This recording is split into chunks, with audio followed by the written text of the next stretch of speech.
తిరుపతి సమీపాన నిన్న కూటమి సర్కార్ రెండేళ్ల పండుగ సభ జరిగింది. అన్నిటికంటే పెద్ద విశేషం ఏంటి అంటే ఈ సభకు నమ్మకం అనే పేరు పెట్టుకున్నారు.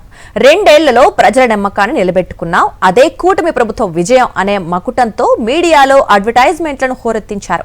ఆ సభ వేదికపై నుంచి మాట్లాడుతూనే ఆడబిడ్డ నిధి పథకానికి ఆర్థిక సమస్యలున్నాయని, P4 పథకంతో వారికి సహాయం చేస్తామని ముఖ్యమంత్రి సన్నాయి నొక్కులు నొక్కారు.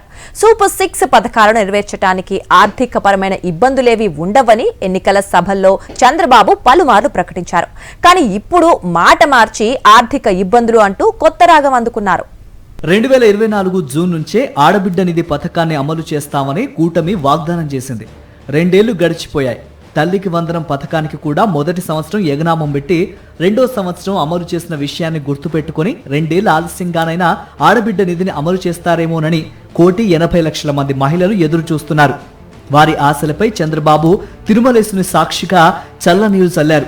ఏపీలో ఓటు హక్కు ఉన్న మహిళలు 2,07,00,000 మంది.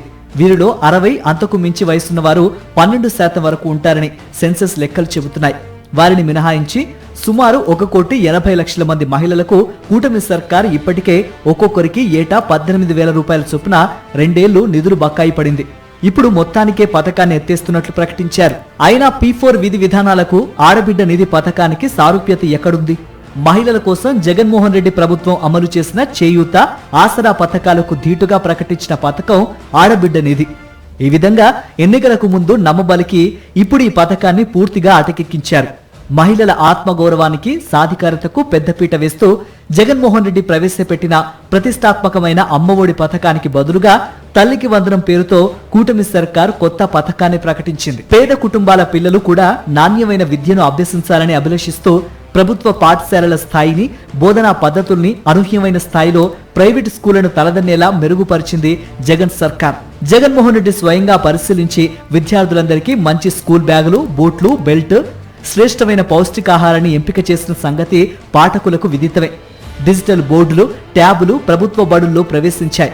శిథిలమైన బడి భవనాలు, విరిగిపోయిన బల్లలు, అనూహ్యమైన పరిస్థితుల్లో ఉండే సింగిల్ వాష్రూమ్ల ముందట లైన్లో నిలబడే పిల్లలు, అసలు వాష్రూమ్లే లేక బడి మానేసే ఆడపిల్లలు, తాగడానికి మురుగునీళ్లే గతి అనే పరిస్థితులను మార్చి కార్పొరేట్ స్కూళ్ల స్థాయిలో వాష్రూమ్లు, శుభ్రమైన తాగునీరు అందేలా జగన్ ఏర్పాటు చేశారు.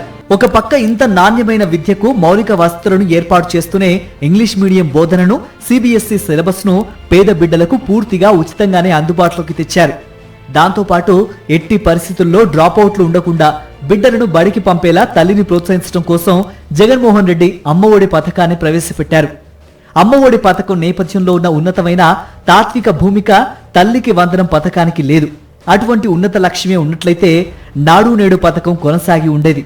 English medium, CBSE syllabus, subject teacher model కొనసాగి ఉండేవి. ఇప్పుడు ఇవేమీ లేవు. ప్రభుత్వ బడులకు మళ్లీ పూర్వపు రోజులు వచ్చాయి. లక్ష్యం ఇంత హేయమైనది గనుకనే నీకు 15 ఎంతమంది పిల్లలుంటే అంతమందికి 15,000 అంటూ చౌకబారు ప్రచారాన్ని కూటమి చేసింది. పోనీ ముందుగా చెప్పినట్లు పిల్లలందరికీ ఈ పథకం వర్తిస్తుందా? జగన్ ప్రభుత్వం దిగిపోయే నాటికి ప్రభుత్వం, ప్రైవేటు స్కూళ్లలో 80 లక్షలకు పైగా విద్యార్థులుండేవారు. తల్లికి వందన పథకానికి మాత్రం 67 లక్షల మందిని అర్హులుగా తేల్చారు.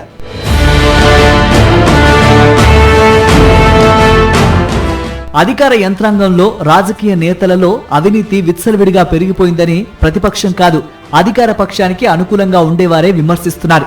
అమరావతి ప్రయోగం డిజాస్టర్ గా మిగలబోతున్నదని, పోలవరం పనులు పరమ నాశరకంగా జరుగుతున్నాయని నిపుణులు ఆరోపిస్తున్నారు. DSC పరీక్షలో సాక్షాత్తు ప్రభుత్వ ముఖ్యులే అవినీతికి, ఆశ్రిత పక్షపాతానికి తెరలేపి లక్షలాది మంది యువకుల కలలను కల్లలు చేశారు. వ్యవస్థల విశ్వసనీయత పట్ల యువతరంలో నమ్మకం సన్నగిల్లుతోంది. పేదలు, మధ్యతరగతి ప్రజల పాలిట అపర సంజీవని లాంటి ఆరోగ్యశ్రీ పథకానికి మరణ శాసనం అమలు చేస్తున్నారు. ఫీజు రియంబర్స్మెంట్ ను ఫార్ట్స్ గా మార్చారు. వృద్ధుల సంఖ్య పెరుగుతుందని 3-4 పిల్లల్ని కనాలని బోధిస్తున్న చంద్రబాబు సామాజిక పెన్షన్లలో మాత్రం వృద్ధుల సంఖ్యను తగ్గిస్తున్నారు. ఏ రంగం చూసినా ఏమున్నది గర్వకారణం?